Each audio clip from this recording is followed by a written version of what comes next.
Hey everyone, hope you're doing fantastic. We're continuing our reading of the Federalist Papers.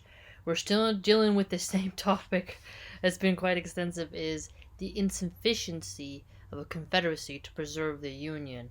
Okay, so we were dealing with ratification by the people, opponents to the new Constitution, right? And he was Alexander Hamilton explaining why the Union is necessary and the best means of achieving a sovereign nation with a good force. Let's continue. Owing its ratification to the law of a state, it has been contended that the same authority might repeal the law by which it was ratified. Look at that. So, the same authority that can repeal, same can ratify.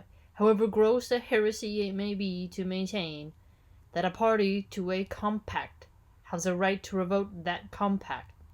The doctrine itself has had respectable advocates. So he's saying it's a heresy to contend that a party has a right to revoke a compact to a compact. The doctrine itself has had respectable advocates. The possibility of a question of this nature proves the necessity of laying the foundation of our national government deeper than in a mere sanction of delegated authority. Look at that. You see that? So laying the foundations deeper than sanctioned delegated authority. Okay, so like you're sanctioned to do this authority, therefore we'll submit. He's saying no, we have to go deeper than that. It's deeper than just you have the right to do this. We have to really go deep down to the base.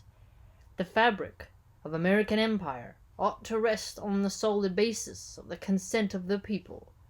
The streams of national power ought to flow immediately from that pure, original foundation of all legitimate authority. Publius, yeah, you see that? Consent of the people. To rule in America is to have consent of the people. How do we get the consent of the people? They have to be able to have freedom of speech and liberty and know their rights and able to say what they want to say.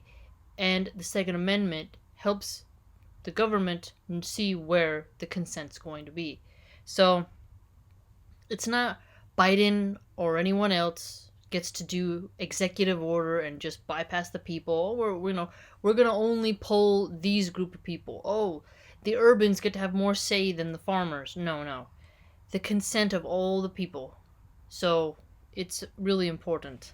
It's not about the Bushes, the Clintons, the Bidens, all of them. No, it's about the people. The people.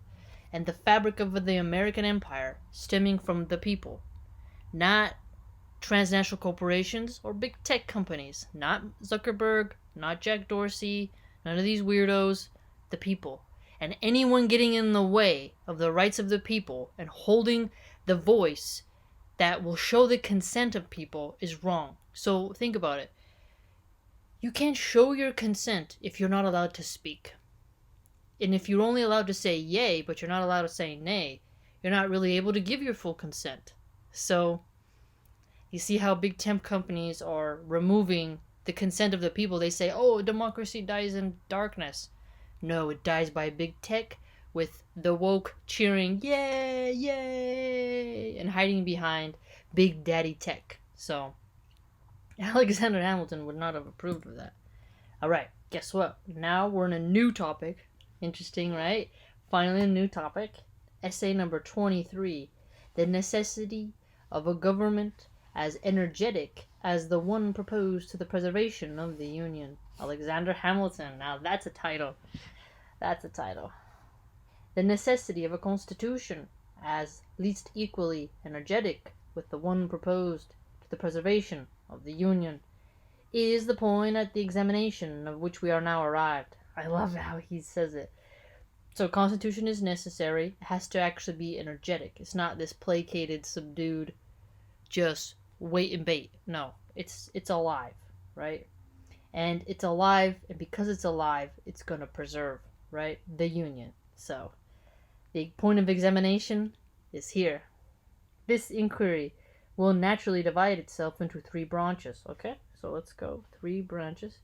The objects to be provided for by a federal government. The quantity of power necessary to the accomplishment of those objects. The persons upon whom that power ought to operate. its distribution and organization will be more properly claim our attention under the succeeding head. Okay, so when we're investigating, it's going to divide itself into three branches. So you have the federal government aspect, and we're going to look at the powers necessary that they'll need to accomplish their aims that is brought by the will of the people, and then who is that power going to be operated on, and then how is it going to be broken up and organized and, made into a synthesis. The principal purpose to be answered by a union are these: the common defenses of the members, the preservation of the public peace. Look at that. So, this is good. So the union's job is common defense of the members. The other one, preserve public peace. The federal government's job is to preserve the peace. Can't say too much. But if the governments are not preserving peace and allowing months on end, nightly factions to disrupt and harm private citizens while telling police to stand down and do certain things, well, that's not preserving public peace, because commerce cannot occur, people cannot sleep, children are afraid, it's blocking the roads, making garbage, it is not peaceful, it's discord, it's not concord, right? As well as against internal convulsions as external attacks. Look at that. Internal convulsions as external attacks. So convulsions is right, internal. So you want to maintain the peace, right? You're having internal convulsions if you're not maintaining public peace, right? The regulation of commerce with other nations and between the states. The superintendence of our intercourse, political and commercial, with foreign countries. Okay, so the union's principal job, to preserve public peace, reduce internal convulsions from going into external attacks, regulate the commerce when it comes to trade and even between the states. Remember, he had a point of, you don't want the states under a confederate system charging too much for this on one state, charging too much for that.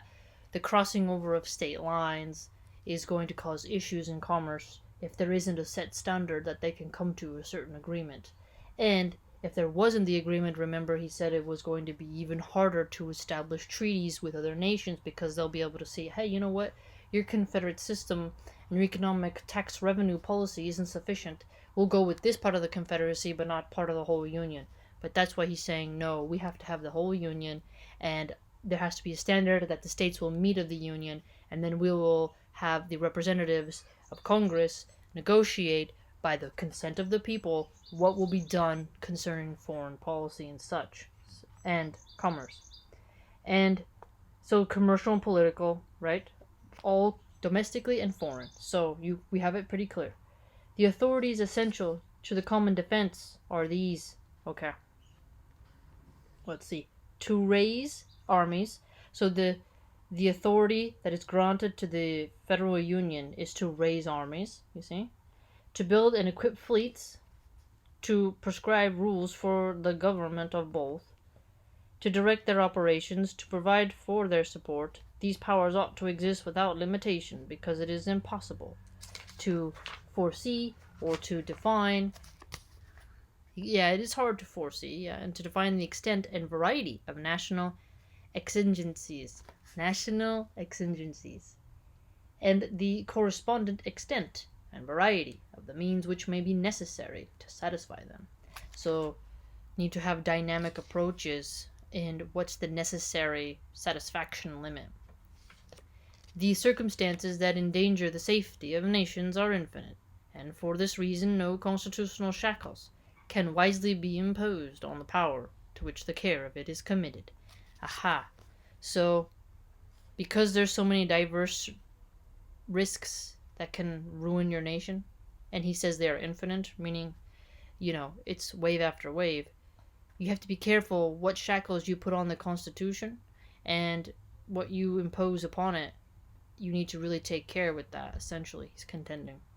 Brilliant mind as always, Alexander Hamilton. Never leaves us with a dull sentence.